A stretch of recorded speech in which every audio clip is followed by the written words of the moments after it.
Natutuwa ako, masaya ako sapagkat para sa akin ay hindi nga po nakalimot ang isa sa original member ng SECAM na si Rochelle Pangilinan. Ginawa nga po or sinagawa nga po ng Itbulaga yung part 2 ng kanilang 47th year anniversary at bongga nga po guys, kahit simpleng celebration lang ay may tuturing natin na bongga nga po ang naging celebration ng Itbulaga at kanina nga po ay present ang sex bomb group, di ba? Nandun yung mga pioneer member ng sex bomb, nandun sina Jopay, sina Mia, sina Weng.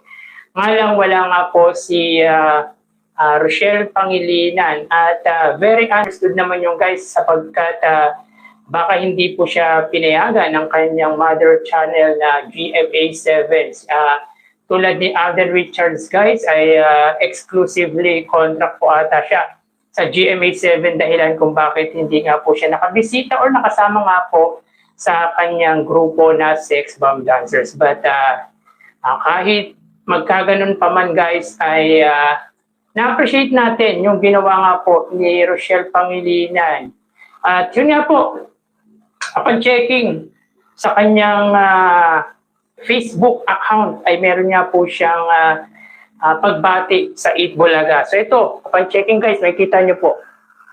So as you can see guys, makikita natin dyan na 1997 pa po naging legit Dabar Cards si Rochelle Pangilinan. So basahin natin guys yung kanyang caption. Dabar Cards since 1997. So siya po talaga yung pinaka-pioneer ng sex bomb group. At if I'm not mistaken, hindi pa po sex bomb talaga yung name ng grupo ni na Rochelle Pangilinan up until such time na binuo nga po or ang nag-coin nga po ng title group ng sex bomb ay walang iba kundi si Henyo Master Joey De Leon. So kaya po nakilala ang sex bomb bilang sex bomb na title group is because of Henyo Master Joey De Leon. So basahin natin dito guys yung caption or yung mensahe ni Rochelle Pangilinan. May mga lugar na hindi mo talaga malilimutan dahil doon nagsimula ang lahat. So ang pinaparating niya po dito na ang lugar nga po na kanyang hindi nga po nakakalimutan ay walang iba kundi ang Itbulaga. Maraming salamat Itbulaga sa pagkakataong mabuo ang mga pangarap namin at makilala kami ng napakaraming tao. So parang pang maalaala lang guys ang ating pagbasa ng mensahe ni Rochelle Pangilinan. Medyo ninanamnam po guys kasi na-appreciate ko na kahit nasa GMA7 po si Rochelle Pangilinan ay hindi nga po siya nakalimot sa kung saan man po siya nagsimula. Marami po nga sa GMA guys na laking Itbulaga. Galing sa Itbulaga na pinasikat nga po ng Itbulaga. Hindi na po natin babanggitin yung guys kung sino-sino yung mga yon. Pero nakakataba lang ng puso na hindi nga po kasi nakalimot si Rochelle Pangilinan sa Itbulaga. So hindi man po siya nakarating pero parang tumaas yung respeto ko kay Rochelle Pangilinan. Meron nga dyan guys, recent lang na nawala sa Itbulaga pero parang nakalimutan niya na yung Itbulaga, di ba? So anyway, sabi nga dito, habang buhay namin dadalhin ang mga alaala at aral at pagmamahal na nagsimula sa pamilya ng Itbulaga. Forever grateful, happy 47th anniversary.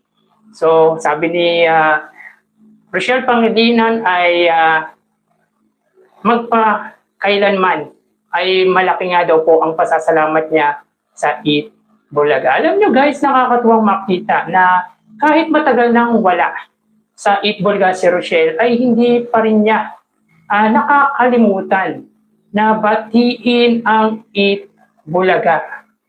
Talagang nandun pa rin po ang respeto nito sa pananghaliang programa na binuo nga po ng Tito Vic and Joey. Kumbaga guys, pinapakita niya lang yung respeto or paggalang. Pasasalamat as well. At of course, yung pagpapahalaga nito kung saan siya nagsimula. So 1997 guys, siya po talaga yung isa sa pioneer ng sex bomb group. And I do believe guys, without Eat Bulaga, walang sex bomb, walang Rochelle. So kaya malaki ang pasasalamat guys ni Rochelle Pangilinan sa programang nagbigay ng ningning sa kanyang karera. So malaki ang naging bahagi ng Eat Bulaga sa buhay ni Rochelle Pangilinan. And yet guys, ang pagbating ito ni Rochelle ay patunay lang na may maganda siyang alaala at utang na loob. May tuturing natin na malaking utang na loob meron siya sa Eat Bulaga. Iba man po ang naging landas ni Rochelle Pangilinan, ay hindi pa rin niya po nakakalimutan kung ano po ang mga naibahaging aral, naibahaging talento, at naibahaging talino ng Eat Bulaga sa buhay ni Rochelle Pangilinan. Without Eat Bulaga ay para sa akin wala nga po ang sex bomb at wala nga po si Rochelle Pangilinan. Alam nyo guys, sa totoo lang, hindi naman kailangan talaga na bumati ang sino man. Kasi ang pagbati guys ay kusang loob na ibinibigay yan. Diba? Kahit pa sabihin natin guys, sina Ann Ferrer, sina Alden Richards na para sa akin ay isa sa talagang pinatingkad ng Eat Bulaga yung karir nito bilang isang artista.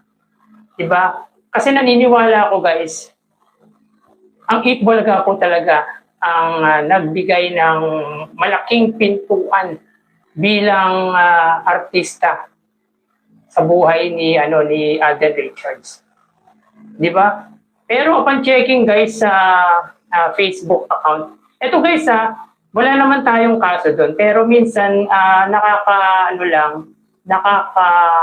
nakakatampo lang. Kasi syempre, ang Eat Bulaga yung malaking naitulong sa karir ni Alden Richards, pero hindi man lang niya nabati. Pero again, hindi kailangan na magbati. Hindi niya naman po obligasyon na batiin ang Eat Bulaga. It's not necessarily mean na nakalimutan niya na or nawala na ang respeto nito sa Eat Bulaga. Siguro may private, professional at personal reason kung bakit mas pinili niyang manahimik. In general to guys, sa lahat ng mga naging bahagi ng Eat Bulaga, let's say sina Michael V. Yan, di ba? Kung hindi man po sila nagbate sa kaarawan or sa anniversary ng Eat Bulaga, ay choice po nila yun. Hindi naman po nangangahulugan na porkit hindi po sila nagsipagbati sa Eat Bulaga na malaki nga rin po ang naitulong sa karir nila, ay hindi ibig sabihin nun ay nawala na po yung respeto nila, nawala na po yung paggalang nila. At kumbaga guys, siguro mas pinili na lang nila na maging privado yung pagbati nila sa noontime program ng mga legit Dabarkads. Pero mas masaya pa rin guys, di ba? Kung hindi nila nakalimutan na batiin ang Eat Bulaga. Kasi syempre, yan yung mga nagbigay sa inyo ng karir. Kumbaga, sila yung naging tulay, sila yung nagbukas ng pinto sa buhay, di ba? Ang Eat Bulaga nagbukas ng pinto para kuminang ang karir or makilala sila. Though hindi naman obligasyon na nila nabatiin ang Eat Bulaga, kumbaga ang pagbati naman kasi guys, kusang loob na binibigay yan. Kusang loob na binibigay yan, di ba? Yun lang, medyo ako naman, sa aking pananaw lang naman, medyo ano lang naman tayo.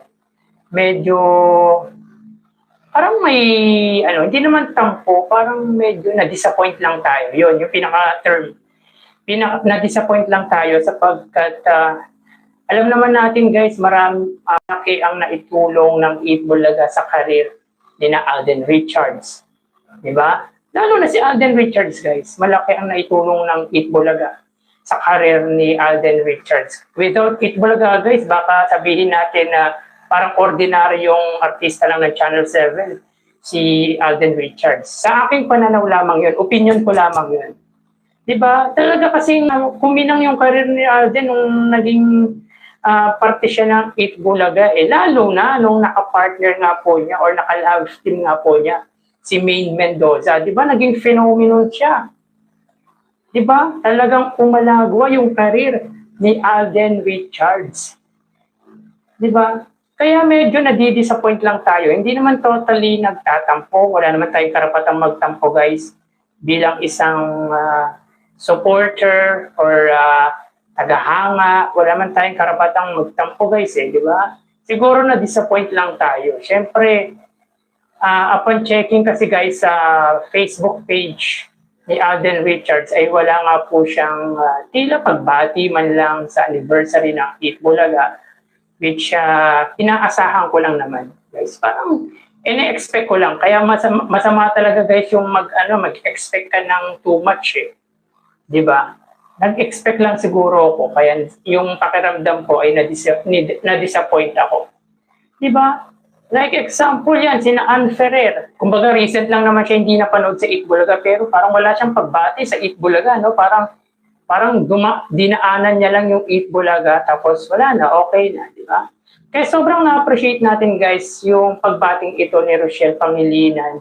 Kasi kahit nasa Channel 7 siya, ay hindi niya pa rin po nakalimutan kung saan man po siya nagmula. Diba?